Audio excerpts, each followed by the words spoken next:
Assalamualaikum warahmatullahi wabarakatuh.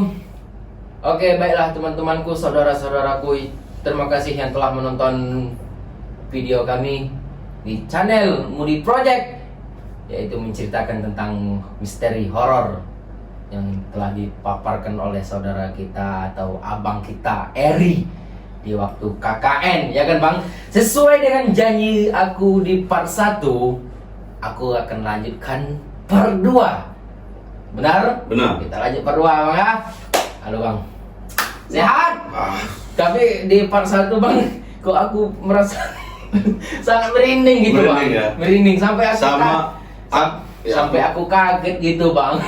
Ya, aku juga cerita ini pun berkali-kali kayak masih tetap merinding sumpah. Karena aku cerita itu ngebayangin sosok-sosok yang memang aku lihat waktu KKN gitu. Iya.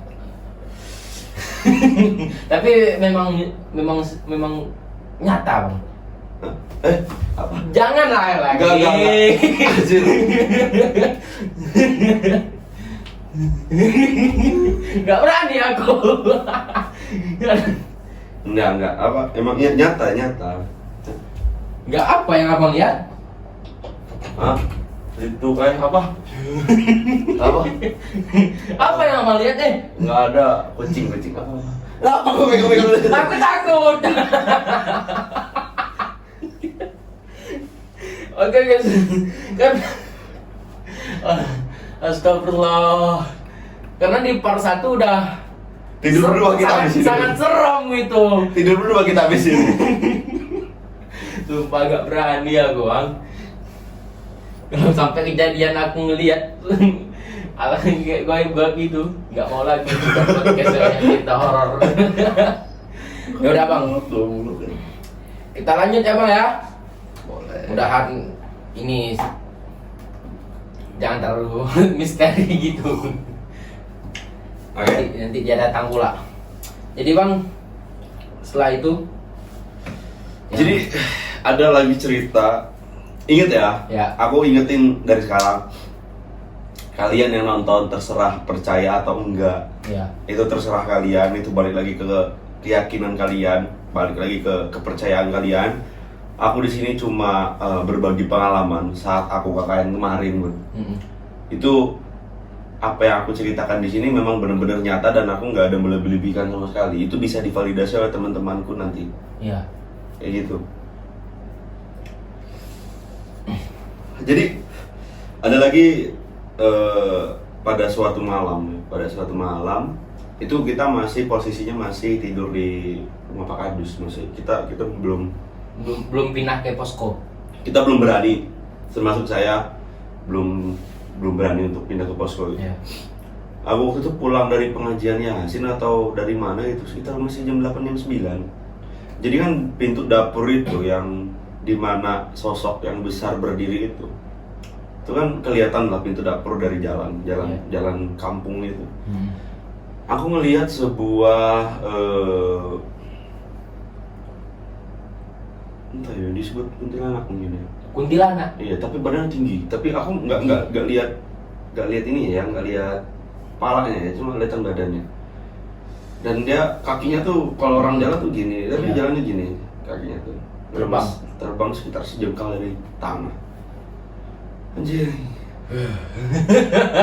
Ini lebih serem lagi. Bener-bener aku nggak bohong. Ya. Mungkin kalau sugesti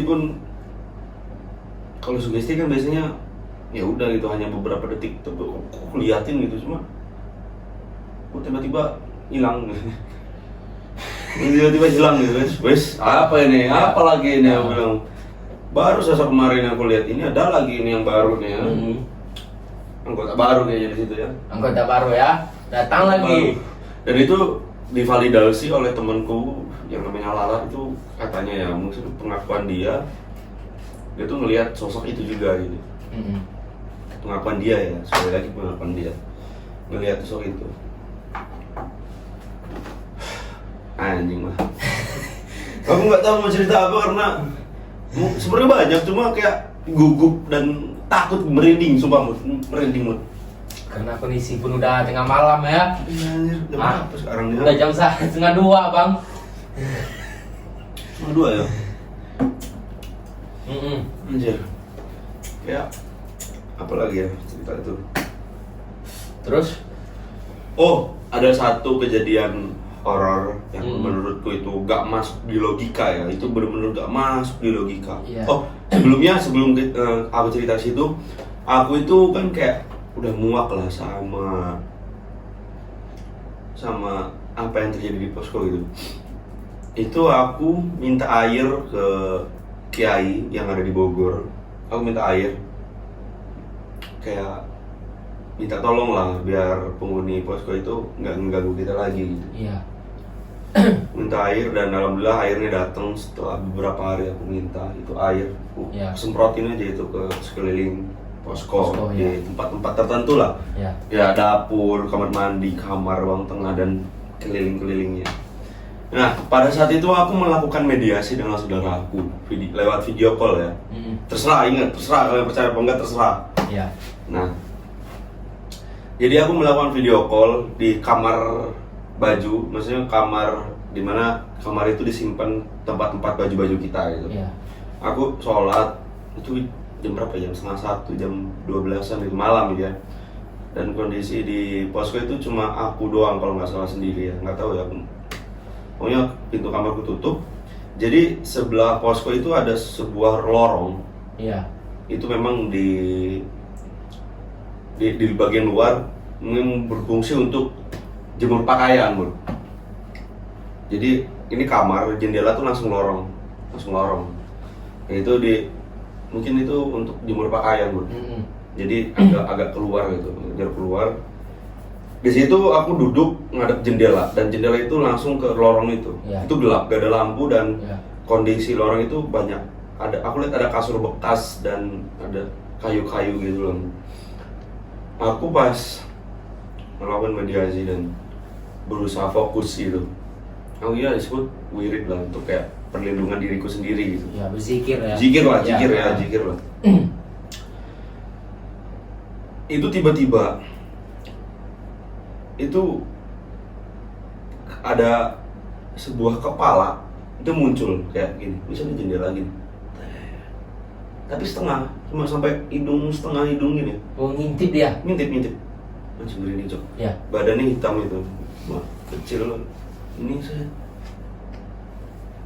turun lagi, matanya tuh kayak, lo tau gak sih kayak orang yang sakit mata gitu, merah tapi Merah. ada putih-putihnya, masih ada putih-putihnya, beda ya dengan sosok yang besar itu kayak full merah gitu. Iya, anjing. Bentar. Kayak aku lihat keluar terus. Ya? Padahal aku takut, karena kau udah kaget sih tadi di part 1 tuh kau udah kaget. ya. Makanya. Nggak tahu ya, yang aku lihat tadi part 1 tuh entah mungkin sugesti ya, tapi nggak tahu juga ya, ngintip lah, tapi sugesti lah mungkin lah ya. Iya, iya. Itu tuh, aku lagi wirid, itu tiba-tiba kepala tuh muncul gini, seperti ngintip dan aku kaget dong, aku tatap-tatapan sama dia loh, kayak aku lagi gini kayak di depan air gelas, terus kaget aku, merinding aku. Mm-mm. Ya logikanya kalau misal ada orang itu sebelum dia muncul pasti ada suara langkah kaki lah, ini tiba-tiba muncul kayak anjir, aku bilang kaget mungkin. Ya Allah, tolong gitu. Aku dalam hati ya Allah tolong gitu. Udah nggak lama dia langsung nunduk lagi. Nah, ketika aku melakukan mediasi, entahlah yang dilakukan saudaraku tuh tiba-tiba di kiri kanan kupingku ada suara gerungan dan bilang kayak gini. Apa? Mau aku. Mau tuh? Apa arti? Gak mau aku gitu. Gak mau? Gak mau dia bilang. Anjing. Itu dengan suara yang gelegar kayak mau aku gitu, kayak besar, serak, berat, kayak mau anjir, merinding aku ngebayangin pula waktu itu. Itu abang sendiri yang mendengarnya? Iya, aku sendiri mau aku gitu. Nah, setelah mediasi itu selesai, setelah wiridku selesai, Ya. ternyata saudaraku bilang dia tuh mencoba untuk mengusir gitu, untuk mindahin sosok itu kemana gitu, cuma sosok itu ya menolak, pastinya memang menolak karena dia mungkin ya ditugaskan untuk menjaga sesuatu, dan aku memang ngerasa di bawah di mana dia diri, di bawahnya ada sebuah mustika atau pusaka yang ditanam, dikubur, Ya. dan dia bertugas untuk menjaga barang tersebut. Itu aku nggak tahu ya, aku nggak tahu.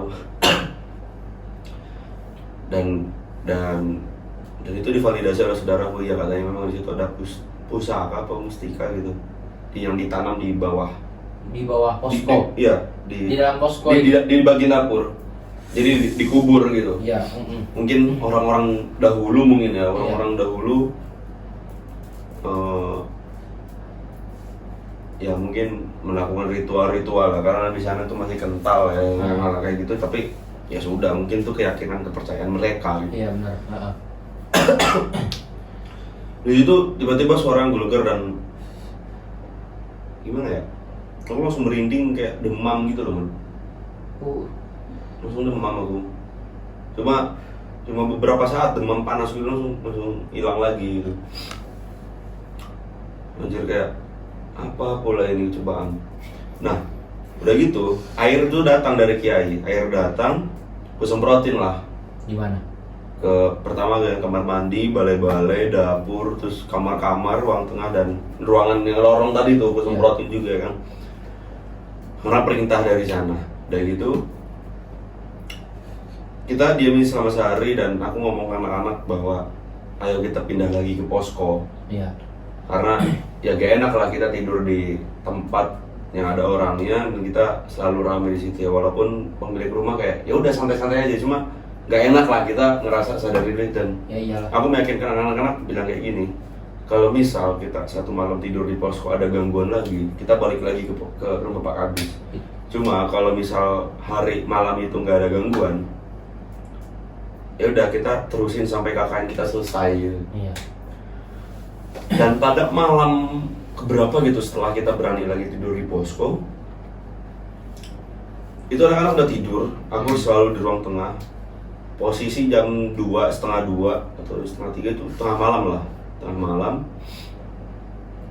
Aku nggak bisa tidur dan aku ngerokok.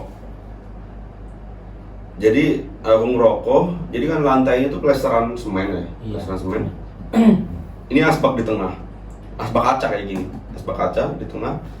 Ini aku baru cerita sekarang ya, aku nggak berani cerita ke teman-temanku pada saat itu, karena takutnya aku cerita pada malam itu pada takut dan kita balik lagi ya. Aku nggak mau. Aku lagi ngerokok. Ini terserah ya, percaya apa enggak ya, terserah kalian lah. Ini aku memang benar-benar ngalamin di depan mata aku sendiri. Tiba-tiba itu asbak itu kayak seperti yang narik, seperti jalan. Berbunyi jalannya. Ya, kau tau nggak sih kayak kaca, Iya. treng gitu, jalan ke arah dapur, tapi nggak sampai dapur, ya sekitar 2 meter, 3 meter dari tempat aku ngerokok. Treng. Aku kaget dong, kayak anjir apa lagi ini ya udah. Apa pula ini kayak kalau mau aku saking keselnya ya, aku saking keselnya karena udah hampir 1 bulan aku selalu diganggu dan ngelihat sosok gitu. Aku bilang kayak gini, ayo kalau mau ngerokok sini depanku, aku bilang kayak gitu. Ya walaupun takut sih, cuma saking keselnya kayak ungkapan kekesalan, aku diganggu terus gitu. Ya udah kalau mau ngerokok ayo depanku, kita ngerokok bareng, aku bilang kayak gitu. Abang berani mengatakan. Aku berani kayak gitu karena ya kesel lah, mood anjing lah kayak. Kesel lah anjing, tai emang. Capek aku. Itu abang jam istirahatnya berapa itu bang? Ini jam setengah 2, jam 2 itu malam itu. Teman-teman abang pada Udah tidur. Tapi setelah kejadian itu aku, teman-temanku nggak ada yang bangun. Aku cuma kaget dong, kayak astagfirullah, apa pula ini kayaknya. Dan ya udah, aku nggak tahu kenapa tanganku refleks untuk apa pula, nggak ada. Nggak ada ya. Aku cuma memastikan aja. Kok nanti lihat jendela tiba-tiba muncul ya kan? Janganlah. Ya udah. Pokoknya aku tiba-tiba bakar rokok, aku taruh gini lah, aku taruh rokoknya tuh kayak gini lah, kayak gini. Nah, tapi bukan di asbak. Bukan di asbak. Iya. Itu sekitar jam berapa tuh? Jam setengah 2, jam 2, jam setengah 3 Pak. Itu asbak itu di posisi yang sama ya, setelah ditarik itu. Udah aku aku nggak mau mindahin asbak itu. Tuh nggak tahu kenapa, itu kan rokokku taruh di balai-balai belakang. Nggak tahu kenapa, itu rokok itu sudah ada di dalam asbak dan asbak itu sudah ada di balai-balai. Pagi-pagi, dan aku bangun duluan loh ya. Bangun duluan loh. Kayak bangun jam 5:30, anak-anak masih pada tidur, dan itu tiba-tiba aku kaget kenapa asbak itu ada di balai di atas. Tadi kan di lantai, kenapa tiba-tiba ada di atas dan rokoknya itu ada di dalam asbak. Anjir. Ini aku baru cerita loh, sumpah. Ini baru cerita aku di video ini. Ya, anjir lah. Apalagi nih kejadian-kejadian berikutnya ini kan selama pernikahan, karena pada saat itu masih sekitar 2 mingguan lagi aku di posko itu gitu. Cuma alhamdulillahnya selama kita KKN, selama 2 minggu setelah aku minta air itu, alhamdulillah gak ada kejadian-kejadian horor yang aku alami. Cuma kayak perasaan takut, perasaan kayak tapi gangguan gak ada gitu, gangguan gak ada. Gak ada. Dan ini lucunya nih, ini pengakuan Yoga ya. Yoga itu ngelihat kayak ada Lala mau mandi. Jadi Yoga itu di kamar kayak ngelihat kayak Lala itu jalan ke kamar mandi. Padahal Lala itu ada di rumah Pak Adus. Loh, lah bukan mandi? Oh, enggak, aku nggak mandi katanya. Siang-siang itu, sore itu. Nggak malam itu. Itu anjing, matahari pun masih ada. Sore apa kalau nggak salah tuh. Bener, aku nggak bohong. Ini sekali lagi pengakuan ya, pengakuan. Bukan aku ngarang-ngarang. Kayak anjing bilang. Terus kan ada anaknya Pak Kadus masih kecil lah. TK. Lagi-lagi Yoga apa siapa gitu. Aku lupa. Kayak gitu juga, kayak perasaan aku lihat anak ini di sini. Kok sekarang di sini gitu. Anjir bang. Apa lagi nih? Kayak banyak betul kejadian-kejadian gitu kayak anjing bang. Sumpah merinding aku ya teman-teman. Merinding ya anjing. Kayak dan aku kan nggak tahu kenapa ya ngelihat posko itu, jadi yang aku lihat dengan penglihatan gua, jadi rumah itu dulunya sebelum jadi rumah adalah kayak bentuk bangunan kecil kayak pos ronda, tapi difungsikan untuk naruh keranda mayat.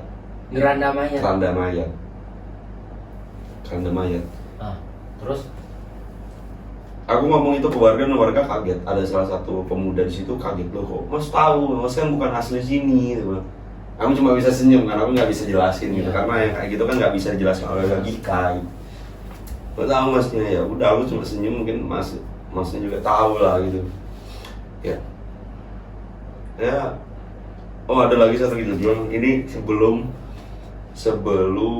kita pindah ke posko kita masih di Pak Kadus. Jadi posisinya aku jam 9 malam itu buang sampah sama Dimas, buang sampah ke daerah belakang. Jadi belakang posko itu ada pembuangan sampah. Gak tau kenapa itu tiba-tiba ada anak kecil yang ngikutin aku sama Dimas. Kayak lari, ngintir, ada anak kecil. Tapi bukan, ada anak kecil ngintir lari. Ini balik lagi ya, terserah kalian percaya apa enggak. Aku nggak tahu kenapa aku tiba-tiba ngomong, balik lagi, ini bukan tempatmu, aku bilang. Pulang sana. Dimas kaget, loh, ngomong sama siapa tadi? Loh, aku bilang, aku kira kok lihat, aku bilang, enggak katanya. Nah, jadi ngintil lagi. Pulang, ini bukan tempatmu, pulang, aku bilang. Tiba-tiba lari lagi ke belakang gitu. Apa ya kayak gini anjing? Kok diganggu terus gitu? Iya, kok diganggu terus gitu, kayak entahlah. Memang rumah itu, posko itu memang penghuninya ada banget. Iya, dan apa ya, Kiai itu bilang gini, memang ada sosok yang itu. Dia memang ditugaskan untuk kayak apa ya, membuat orang yang tinggal di rumah itu merasa tidak nyaman.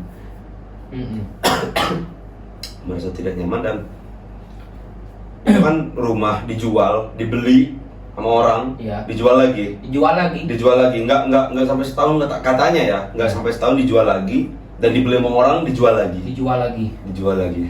Astaga. Mungkin pas begitu ninggalin diganggu dan ngerasa gak nyaman dijual. Astagfirullah.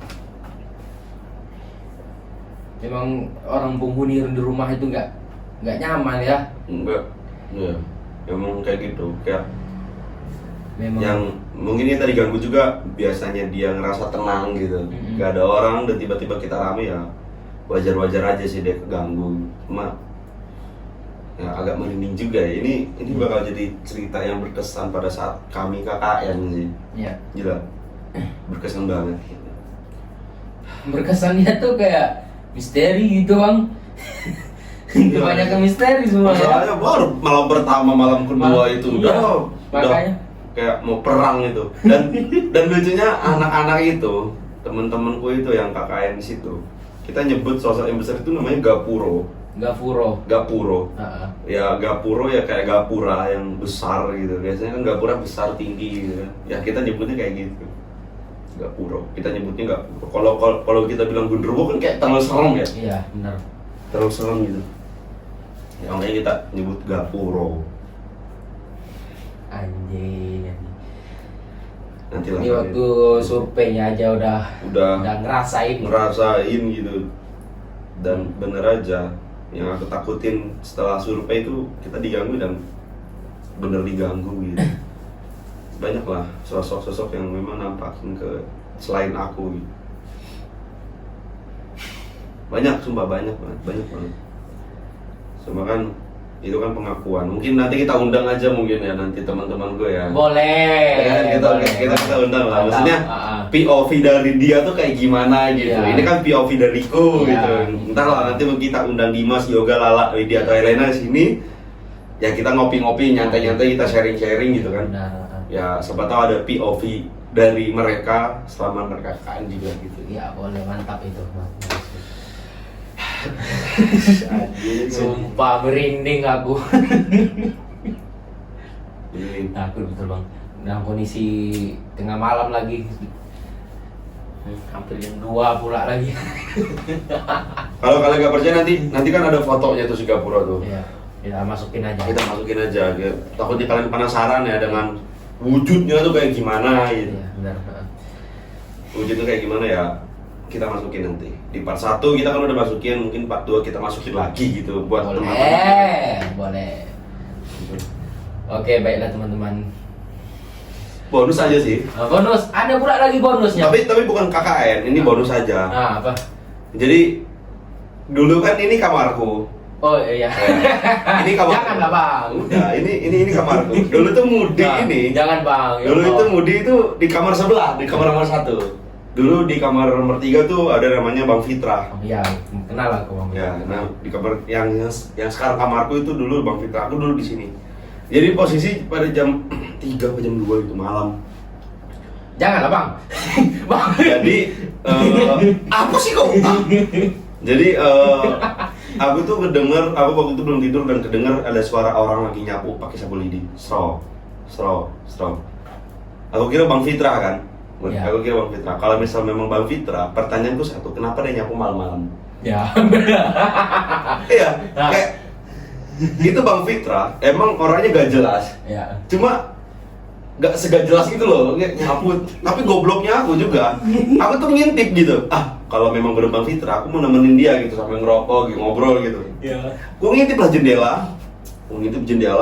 Ternyata aku lihat kuntilanak merah jalan di situ. Wah. Sumpah demi Allah. Dia tuh rambutnya tuh urai ke tanah, ke tembok itu di atas. Itu di situ. Jalan, itu kan ada toren dari kanan ke sana. Kulihatin aja, ngintip di sini jendela ini. Kayak tiba-tiba deng hilang. Wah, anjir merinding, aku langsung tidur situ. Janganlah. Serem aja gitu. Bangkil lah. Aku sering sendiri nih bang. Bapak minta temanin lah. Aku sering, iya terkadang aku sering sendiri di kosan. Minta temanin. Nggak berani kabur aku.